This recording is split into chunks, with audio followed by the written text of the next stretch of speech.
Layered, Tattered and Stitched, a fabric art workshop by Ruth Ray.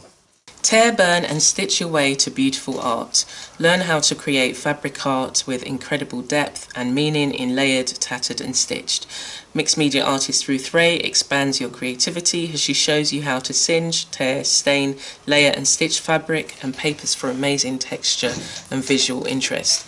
Explore both traditional and atypical sewing techniques combined with collage, beading, photo transfer. Okay, so with Layered, Tattered and Stitched, this is one of my favourite books. It's split into two sections, and at the back it's got patterns, then resources, clip art and a bit about the author.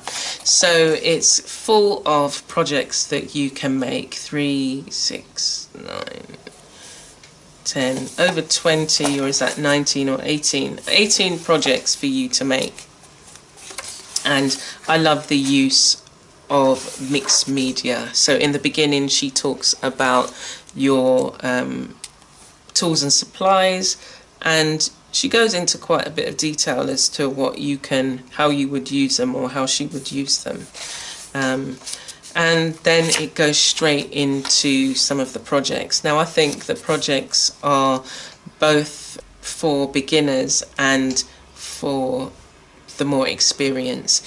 And if you're a beginner and you're looking at a project, just simplify it. It goes through all of the tools and you get step-by-step instructions to create it, and it gives you some additional tips and a bit more inspiration. It's got inspiration jar, colour. If you want to change the colour, you can adapt the colour. You don't have to use the colour that the author has written. And as you can see, as you go through the book, keeps that kind of format. It gives you the how to make it, additional things that you can do, and more tips that you can try, and variations. They're nicely photographed, and it gets you using your stash. If you've got paper stash, if you've got fabric, it's more fabric stash. If you think fabric, stencils and stamps and beading, this is it's a very yummy book. The thing that attracted me was the image on the front, and looking at all of the detail, the beading, the colours that are used, and the stamp words that are on this fabric. Now, some of the projects will call for you to use a sewing machine, but again, if you don't have a sewing machine, you can try hand stitching. You can keep it simple and take your time. But if you do have a sewing machine, it does make some of the projects a lot quicker.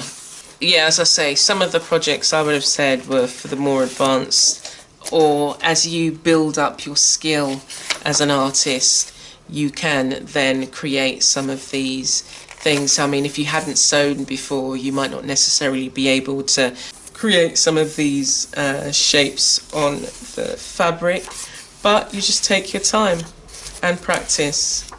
And it's definitely a lovely book for you to have in your collection, and it's something that you can work through, and as you get bigger, as you get better, you try again and use more challenging fabrics, different variations of fabric and colour. This was one of my favourite projects I'm yet to make, but it's on my list of things to make. It's a hinged door. But yeah, if you're not familiar with some of the materials that are used, take some courses so that you can get familiar. So at the back we've got some templates that you can use for the projects that she refers to at the back, and then we've got the resources and some images at the back that you can cut out and use in your projects, some wording and some imagery. Layered, tattered and stitched.